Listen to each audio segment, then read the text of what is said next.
மதுரையில் ஒரு சிறந்த பேச்சாளர் 2 வாரங்கள் கூட்டங்கள் நடத்தி கொண்டிருந்தார். ஊரின் மூலை முடுக்கெல்லாம் பெரிய போர்டுகளும் விளம்பரங்களும் காணப்பட்டன. பிரபல தேவ ஊழியரான செரியன் ஐயாவின் உள்ளத்தில் சிறந்த பேச்சாளரினுடைய விரிவுரைகளை கேட்கச் செல்ல வேண்டும் என்ற ஆவல் எழும்பியது. ஒரு நாள் அவர் கூட்டத்திற்கு சென்று சொற்பொழிவை மிகவும் கவனமுடன் கேட்டார். அரை மணி நேரத்திற்கு பிறகும் அந்த விரிவுரையாளரிடமிருந்து வந்த கருத்துக்கள் எதுவுமே அவருக்கு புரிந்து கொள்ள முடியவில்லை.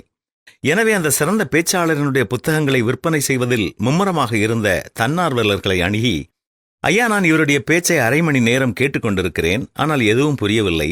அவர் என்ன சொல்கிறார் என்பதை தயவுசெய்து விளக்க முடியுமா என்று கேட்டார். ஒரு தன்னார்வலர், ஐயா, நாங்களும் பல ஆண்டுகளாக இவரிடம்தான் இருக்கிறோம்.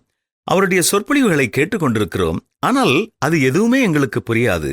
புரிந்து கொள்ளவும் முடியாத அளவிற்கு அவருடைய சிந்தனைகள் மிகவும் ஆழமானவைகள் என்று பதிலளித்தார்.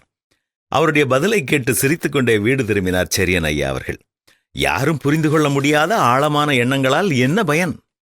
கர்த்தராகிய இயேசு கிறிஸ்துவனுடைய உவமைகள் மற்றும் போதனைகள் மிகவும் எளிமையானவை மற்றும் புரிந்து கொள்ள எளிதானவை. சுவிசேஷம் என்றாலே நற்செய்தி என்று அர்த்தம். எது நற்செய்தி?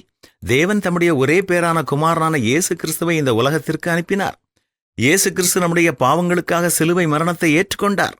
3ஆம் நாள் உயிரோடு எழும்பி தேவனுடைய பரலோகத்தில் இருக்கிறார். அவருடைய சிலுவை மரணத்தின் மூலம் நாம் மீட்கப்பட்டிருக்கிறோம். இதை நாம் நம்பினால் நமக்கு நித்திய வாழ்வு உண்டு.